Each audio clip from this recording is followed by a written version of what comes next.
कभी कभी इंसान जब किसी परेशानी में पड़ता है तो इसी परेशानी को दूर करने के लिए वह जल्दबाजी में गलत फैसला ले लेता है, जिसकी वजह से वह खुद परेशानी में पड़ जाता है। आज के घटना में सेम ऐसा हुआ, जिस वजह से एक इंसान हमेशा के लिए इस दुनिया को छोड़ के चला जाता है। लेकिन जब लोगों के सामने सच्चाई निकल के आता है तो इससे सुनने के बाद काफ़ी लोग भी हैरान और परेशान भी हो जाते हैं। आज के घटना में क्या था, आज की घटना में क्या हुआ, इस घटना की आप पूरी सच्चाई जानने के लिए इस वीडियो को आप लास्ट तक ज़रूर देखिएगा। नमस्कार दोस्तों, मैं प्रदीप कुमार आपको इस टेढ़ी बात चैनल पे मैं स्वागत करता हूं। दोस्तों आज की यह जो सच्ची घटना है, यह घटना है उत्तर प्रदेश और उत्तर प्रदेश का एक ज़िला पड़ता है फिरोज़ाबाद और ठीक उसी का थाना लगता है सिरसागंज और ठीक उसी का एक इलाका लगता है गुरैया सोलपुर। वहीं के रहने वाले होते हैं राम प्रकाश यादव। उनकी पत्नी का नाम होता है रीता यादव। टोटल उनके 4 बच्चे भी होते हैं, जिसमें बड़े बेटे का नाम होता है धर्मेंद्र जो होता है एक शादीशुदा भी होता है। उसकी पत्नी का नाम होता है अनीता और दूसरे नंबर का जो बेटा होता है उसका नाम होता है नरेंद्र उर्फ सचिन, जिसकी उम्र होती है 31 साल के आसपास। नरेंद्र की पत्नी का नाम होता है ऋतु, जिसकी उम्र होती है 27 साल के आसपास। नरेंद्र जो होता है और ऋतु जो होते हैं, दोनों के बीच टोटल एक बेटा भी होता है, जो इसकी उम्र होती है लगभग 3 साल के आसपास, जिसका नाम होता है अंश। और सबसे छोटा जो भाई होता है वह होता है सुधीर, और जो तीसरे नंबर का जो भाई होता है वह होता है हरदेश। हरदेश असल में जो होता है एक लंबी बीमारी के चलतन आज से कई साल पहले ही इस दुनिया को छोड़ के चला जाता है। लेकिन इसका सारा जिम्मेदारी जो होता है वह बड़े भाई जो होता है धर्मेंद्र के कंधों पर आ जाता है। धर्मेंद्र कैसे न तैसे कर अपने जो होता है छोटे भाई की भी शादी करवा देता है। कराने के बाद सब अपने अपने मकान में अलग अलग रहना शुरू भी कर देते हैं। लेकिन जो होता है इन तीनों के पास सिर्फ एक ही मकान होता है, लेकिन वह मकान जो होता है 3 तल्ला का होता है। नीचे वाले मकान में जो होता है नरेंद्र अपनी पत्नी रीतु के साथ जो होता है उसी नीचे वाले प्लाट में अपने बेटे अंश के साथ नीचे वाले प्लाट में सोते थे। और जो होता है इधर धर्मेंद्र जो होता है अपने पूरे परिवार के सहित जो होता है ऊपर वाले प्लाट में सो रहा होता है। और तभी मैं बात कर रहा हूँ 2 जून 2021 का दिन होता है। वही रात का लगभग 11:15 बजे के आसपास टाइम होता है। धर्मेंद्र काफ़ी गहरी नींद में सो रहा होता है। उसी बीच जो होता है नीचे वाले प्लाट में नरेंद्र का काफ़ी ज़ोर से चिल्लाने की आवाज़ आता है। और जैसे चिल्लाने की आवाज़ आता है तुरंत ही धर्मेंद्र उठ जाता है। उठने के बाद जो होता है तेज़ी से अपने भाई वाले कमरे की तरफ भागता है तो देखता है नरेंद्र का जो दरवाज़ा वह बंद हुआ है। अंदर से उसकी पत्नी जो होती है ऋतु और साथ में उसका बेटा अंश जो होता है काफ़ी चिल्ला भी रहे होते हैं। अब धर्मेंद्र तुरंत ही दरवाजे को पीटना शुरू कर देता है, लेकिन अंदर से कोई रिस्पॉन्स नहीं आता है। काफ़ी ज़्यादा परेशान हो जाता है। तुरंत धर्मेंद्र जो होता है अपने भाई नरेंद्र के मोबाइल पर कॉल करता है, लेकिन उस मोबाइल के कॉल को कोई रिसीव नहीं करता है। काफ़ी ज़ोर ज़ोर से ऋतु आवाज़ लगाता है। ऋतु नाम का आवाज़ लगाने के बाद कोई भी अंदर कोई भी ना कोई सुनता है ना कोई दरवाज़ा खोलता है। काफ़ी ज़्यादा परेशान हो जाते हैं। इसकी वजह से अब जो होता है धर्मेंद्र के जो पिता होते हैं और माता दोनों मिलकर उसी वाले कमरे में पहुंचते हैं। वहाँ भी दरवाज़ा पीटना शुरू कर देते हैं। इतनी ज़ोर से पीटते हैं कि आस पड़ोस के लोग भी शोर शराबा सुनकर इकट्ठा हो जाते हैं। सभी इकट्ठा होने के बाद ऋतु नाम की आवाज़ लगाते हैं और साथ में नरेंद्र को भी आवाज़ लगाते हैं, लेकिन अंदर से कोई रिस्पॉन्स नहीं आता है। और इसी बीच उन्हीं में से एक व्यक्ति होता है जो 112 नंबर पर कॉल कर देता है। कॉल करने के बाद सीधा ही कंट्रोल रूम में जैसे फ़ोन जाता है तो वहाँ के एएसआई अधिकारी अजीत मलिक और साथ में वहाँ के थाना प्रभारी होते हैं गिरीश चंद गौतम, दोनों जैसी घटना के बारे में सुनते हैं तुरंत अपने दल बल के सीएम के साथ जो होता है उसी गरोया गांव में पहुँचते हैं। धर्मेंद्र के पास जाते हैं देखते हैं काफ़ी ज़्यादा भीड़ लगा हुआ है और दरवाजे पर काफ़ी लोग खड़े हुए हैं। थाना प्रभारी और एसआई उस दरवाजे को पीटना शुरू कर देते हैं। अंदर से आवाज़ लगाते हैं। काफ़ी बार जब आवाज़ लगाते हैं तो कोई रिस्पॉन्स नहीं आता है। तुरंत ही बाद जो होता है थाना प्रभारी एक टार्च बारकर उस कमरे के अंदर लाइट मारते हैं। तभी दिखाई देता है कि अंदर एक महिला खड़ी हुई है। वह समझ जाते हो अंदर कोई और नहीं बल्कि वह जो होता है नरेंद्र की पत्नी ऋतु है। आवाज़ लगाते बुलाने लगते हैं कि दरवाज़ा खोल दो, हम तुम्हारे साथ कुछ होने नहीं देंगे। ऋतु जो होती है काफ़ी उसी समय सहम सी जाती है। ऋतु अंदर से आवाज़ लगाकर कहने लग जाती है कि हमें बाहर अगर निकलेंगे तो हमारे ही ससुराल वाले हमें छोड़ेंगे नहीं। थाना प्रभारी भी समझा देते हैं आपको कुछ नहीं होगा, आप बाहर तो आइए। लेकिन अंदर से जो होता है नरेंद्र की आवाज़ नहीं आ रही थी। इसी वजह से उनके परिवार वाले धर्मेंद्र और उसके जो पिता होते काफ़ी सहम से जाते, वह समझ जाते कि अंदर कुछ मामला गंभीर है। बाहर सभी लोग खड़े हो जाते हैं, काफ़ी समझा बुझा कर जो होती है। जैसे ही रितु दरवाज़ा खोलती है, खोलने के बाद बाहर निकलती है तो बच्चे को लेकर अंश को, तो उसके ही सर पर काफ़ी तेज़ घाव थे, जिसकी वजह से काफ़ी खून भी बह चुके होते हैं। पुलिस जैसे ही रितु को पकड़ने की कोशिश करती है, रितु दोबारा ही दरवाजे के अंदर घुसने की कोशिश करती है। उसी बीच कांस्टेबल जो होते हैं उसको धर दबोचते हैं, वहीं पर पकड़ लेते हैं और काफ़ी लोग जो होते हैं दरवाजे के अंदर घुस जाते हैं। घुसते हुए देखते हैं कि जो नज़ारा वह देख कर दंग रह जाते हैं, एकदम हाव भाव रह जाते हैं। देखते हैं चारपाई पूरी तरह से लहूलुहान अवस्था में पड़ा हुआ है, लेकिन उसी पर जो होता है नरेंद्र एक बेहोशी की अवस्था में है, उसके सर पर काफ़ी खून बह रहे होते हैं। पुलिस उसी समय जाकर नरेंद्र को संभालती है। संभालने के बाद जो होता है उसको होश में लाने की काफ़ी कोशिश करती है, लेकिन जब समझ जाती है कि मामला काफ़ी गंभीर है तो उसी भी जो होता है नरेंद्र को तुरंत ही एक जो होता है अस्पताल के रेफ़र करवा देती है। एम्बुलेंस आता है, अस्पताल के लिए ले जाते हैं फिरोजाबाद के ही सरकारी अस्पताल में। वहाँ डॉक्टर इलाज ही कर ही रहे होते हैं, तभी उसको जो होता है नरेंद्र को मृत घोषित कर दिया जाता है। इस चीज़ की जानकारी जैसे नरेंद्र के बड़े भाई जो होता है धर्मेंद्र को लगता है तो काफ़ी ज़ोर ज़ोर से चीखना चिल्लाना शुरू कर देता है। वह कहने के लग जाता है कि इसकी जो कारनामा है यह सब करने वाली रितु है, इसी की वजह से हमारा भाई दुनिया को छोड़ के चला गया है।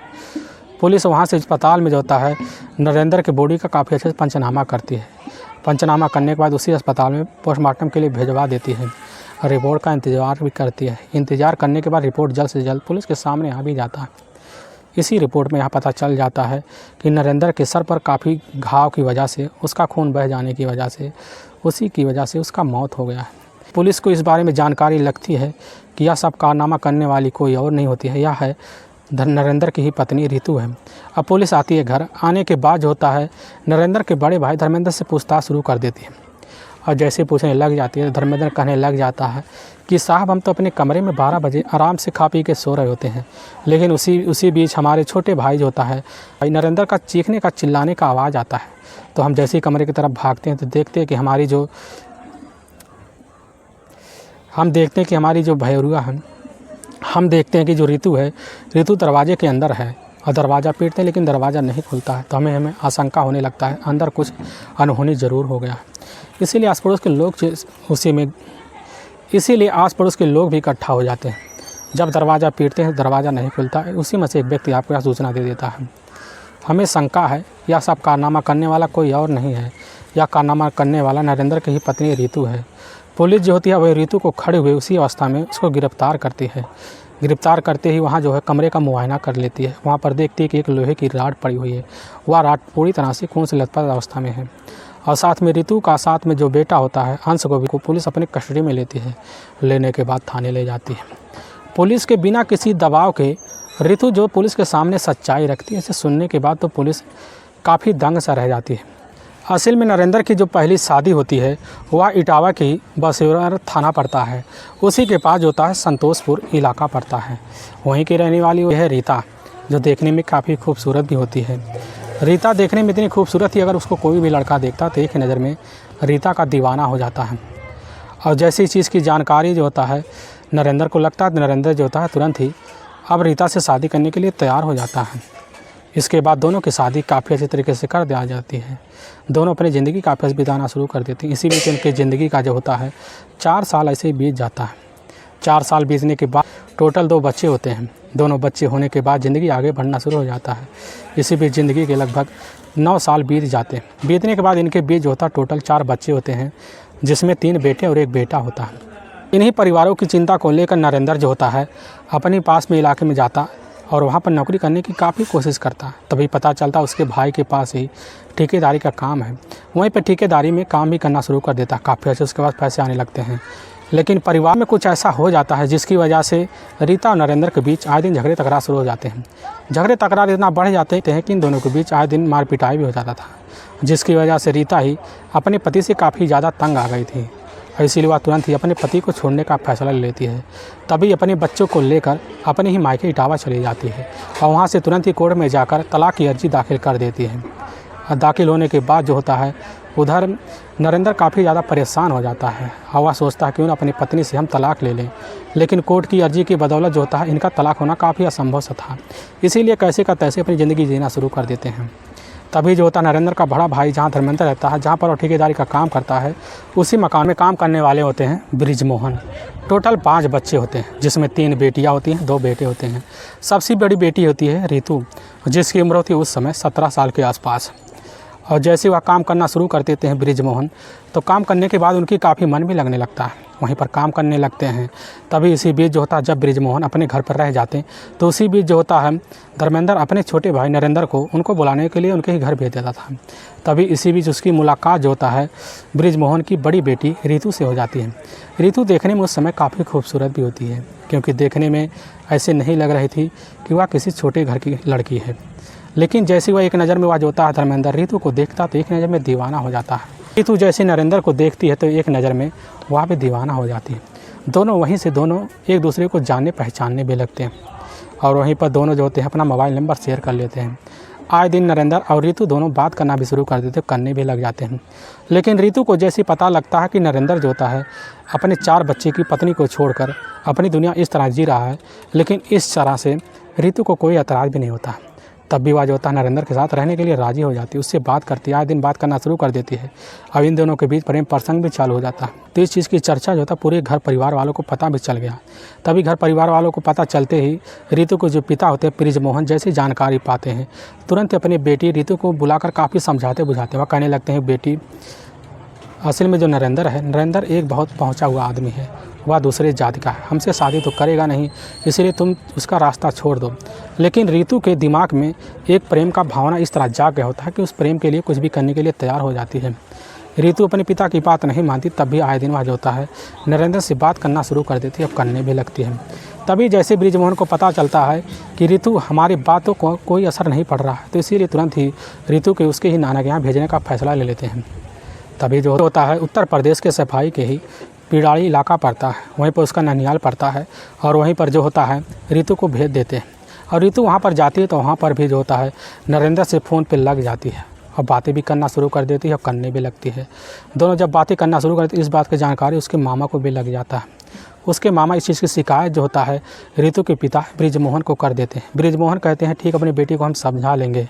लेकिन जैसे ही रितु समझ जाती है कि हमारे मामा ने इस चीज़ की शिकायत हमारे पिता से कर दी है, तुरंत इस चीज़ की जानकारी जो होता है वह उसी समय नरेंद्र को दे देता है। नरेंद्र पाता तुरंत ही वह फैसला लेता है क्यों ना चले हम दोनों भाग के शादी करें। नरेंद्र जाता है रितु के ननियाल में जाकर उसको भगाकर जाकर वहाँ एक इलाके में कोर्ट मैरिज कर लेता है। कोर्ट मैरिज करने के बाद जैसे इसकी खबर जो होता है बृजमोहन को लगता है, तो बृजमोहन जो होते काफ़ी सदमे में आ जाते हैं। वह सोचते हैं कि इसकी वजह से हमारी काफ़ी बदनामी हो रही है। बदनामी के डर से बृजमोहन जो होते हैं अपने परिवार सहित अपना 2 बीघा का खेती बेचकर जाकर दूसरे गाँव में रहना शुरू कर देते हैं। लेकिन रितु जैसी खबर पाती उसको कोई एतराज़ नहीं होता, वह तो सिर्फ अपने प्यार के लिए अपना ज़िंदगी जीना शुरू कर देती है। काफ़ी वक्त बीत जाता है, बीतने के बाद जो होता है रितु और जो होता है उधर नरेंद्र के बीच एक बेटा होता है। उस बेटे का नाम रखते हैं अंश। अंश के साथ ज़िंदगी जीना भी शुरू कर देते हैं। काफ़ी वक्त बीत जाता है, तभी इसी बीच जो होता है इनके ज़िंदगी का 2.5 साल बीत जाता है। अपने परिवार सहित जो होता है नरेंद्र और रितु और साथ में अंश जो होते हैं अपने ही घर आकर रहना शुरू कर देता है। नरेंद्र जब उधर रखने लगता है तो कभी कभी नरेंद्र जो होता है अपनी पहली पत्नी रीता से मिलने के लिए इटावा भी चला जाता था। काफ़ी बार जाता था, कभी रुक जाता था। लेकिन जैसे इस चीज़ की जानकारी जो होता है रितु को लगता है तो रितु तुरंत ही अपने पति नरेंद्र को काफ़ी समझाती बुझाती है। समझाते बुझाते वक्त जो होता है नरेंद्र काफ़ी समझ जाता है। वह सोचने लगता है कि आखिर हमारी पत्नी यह कैसी बात कह रही है, हम अपनी पहली पत्नी को कैसे छोड़ सकते हैं। इसीलिए जो होता है आए दिन अब जो होता है नरेंद्र और साथ में रितु के बीच झगड़े तकरार शुरू हो जाते हैं। झगड़े तकरार इनके इतने बड़े होते हैं कि कभी भी जो होता है बिना पिटाई के नरेंद्र रितु के नहीं रह पाता। धीरे धीरे पिटाई इतनी सहती रही कि रितु काफ़ी ज़्यादा परेशान हो गई होती है। तभी 2 जून 2021 का दिन होता है, लगभग रात के वही 11 बजे के आसपास का टाइम होता है। नरेंद्र जो होता है 2 दिन बाद उस समय लौटा हुआ था और रितु के कमरे में जाता है, नीचे वाले कमरे में सोने के लिए। तभी रितु जो होती है तुरंत ही कहने लग जाती है कि या तो हमें छोड़ दो या तो उसको छोड़ दो।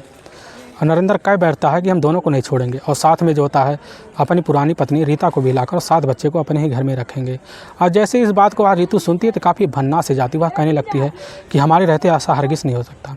लेकिन इसी बीच को लेकर इन दोनों के बीच काफ़ी झगड़े तगड़ा शुरू हो जाते हैं। झगड़े तगड़ा इतना बढ़ जाते हैं कि रीतू का दिमाग काफ़ी गर्म पारे पर चढ़ जाता है। और वहीं पर एक लोहे की रॉड रखा होता है। लोहे की रॉड उठाकर जो होती है रीतू काफ़ी तेज़ तर्रार वार जो होता है नरेंद्र के सर पर करना शुरू कर देती है। नरेंद्र काफ़ी बचाता लेकिन बच नहीं पाता, काफ़ी वार कर देती है और नरेंद्र वहीं चारपाई पर गिर जाता है। जब समझ जाती है कि नरेंद्र अब इस दुनिया को छोड़कर चला गया है तो पीछे से और वार करती है, जिस वजह से अचानक वह जो होता है उसी समय रोड जाकर उसके बेटे अंश के सर पर लग जाता है और वहीं पर काफ़ी सहम जाती है, वहाँ पर बैठ जाती है। जब जानती है कि वह जो होता है नरेंद्र इस दुनिया को छोड़कर चला गया है तभी वह तुरंत वहीं बैठ जाती है। और इसी की आवाज़ सुनकर जो होता है उसी समय धर्मेंद्र वहाँ भागा आता है। लेकिन पूरा मामला जो होता है पुलिस के सामने जैसे सुबह आता है तो इसी वजह से पुलिस की जो टीम होती है वह जाकर रीतू को तुरंत ही ले जाकर कोर्ट में पेश करती है। कोर्ट में पेश करने के बाद जो होते पुलिस की टीम रीतू के ऊपर काफ़ी गंभीर मुकदमा दर्ज करा के ले जाकर जेल में डाल देती है। दोस्तों, हमें इस घटना का सुनाने का उद्देश्य किसी को परेशान करना नहीं है और ना ही किसी को दिल को ठेस पहुंचाना है। बस आपको यह बताना है कि आप जहां भी रहें आप सावधान और सतर्क जरूर रहें। दोस्तों, अगर आपको यह वीडियो पसंद आ रहा है तो इस वीडियो को आप ज़्यादा से ज़्यादा शेयर और सब्सक्राइब जरूर करें, जिससे हम आपके बहुत आभारी रहेंगे। फिर मिलेंगे नेक्स्ट वीडियो लेकर, तब तक के लिए जय हिंद और जय भारत।